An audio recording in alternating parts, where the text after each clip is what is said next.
So we're going into the AI part as the second part to this. As you guys know, we've done the robotics as well as AR, and now I want to go into VR in depth.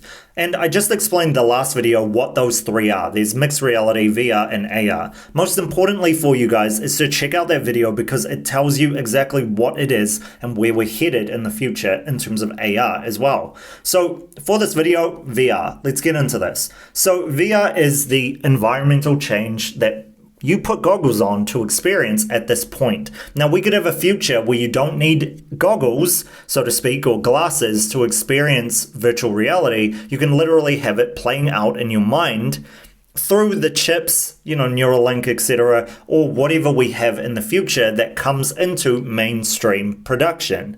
Now, I spoke about mainstream production being really important because the bugs, the fixes, and remembering the fact, most importantly, that you're putting something into your head that it can actually be hacked by somebody else.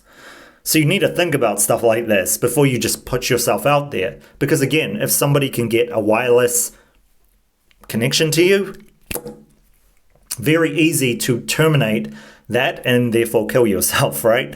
So we have that. In terms of that, also mind control, blah, blah, blah. We could go in for days on this. But in terms of VR, this is where things are headed. And where we're headed, most importantly, is towards types of virtual worlds that allow us to experience things on a level that we couldn't in real life. Now, what does that actually mean? So you guys were going to say, Alistair, it needs to be more lifelike and realistic. But there's an actual level that's beyond that we can't actually perceive right now. And the key with this will be from ASI, or Artificial Superintelligence, to show us this. Why do you think this is? Because when we hit a certain point where something looks real, we hit the uncanny valley, right? Where they look kind of like real, but they're not real, and they're kind of looking like this to us.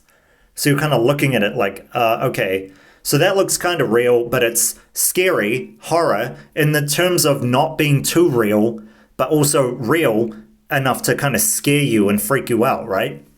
So that's the uncanny valley. Then we head to a part where everything is realistic. So then we head to a part after that where everything looks realistic. We'll just use nature as an example, right? Trees, paradise, beach, everything in between. Looks realistic. But then we go on another level and then we have hyperrealism where you can feel certain things. It's coming in the haptic bodysuit. Right? You can feel everything. You got the emotions, you got the experiences, you got the breeze on your head and the sun beaming down on you, and you feel like you're tanning, but you're not. Things like that, right?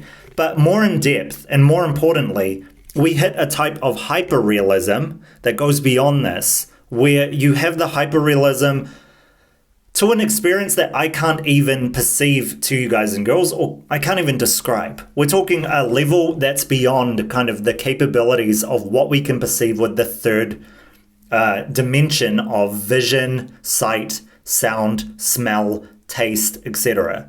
Right?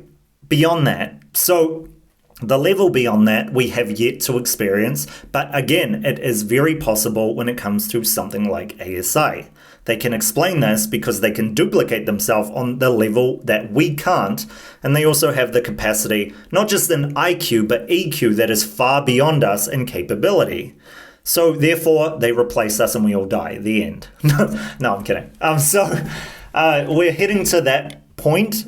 And whether we hit that or not isn't really the key here. The key here is understanding that there are things beyond our three-dimensional reality that we can experience coming soon, right? And that is where VR is headed, funny enough. So this includes, like I said, the body suits, the haptic suits where you feel feedback, etc. It also goes to the point where you can start to feel things. Maybe if you are neurally connected to it, you can start experiencing types of tingles and emotions and everything in between. And it goes to levels beyond that. Maybe even on the chemical level, right?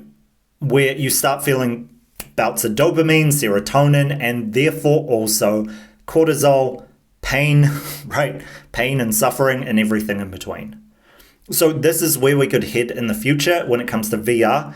I know it seems scary, and I know it seems like a prison with what I just said, but it's also a utopia and something that could be freaking amazing if we continue on this path.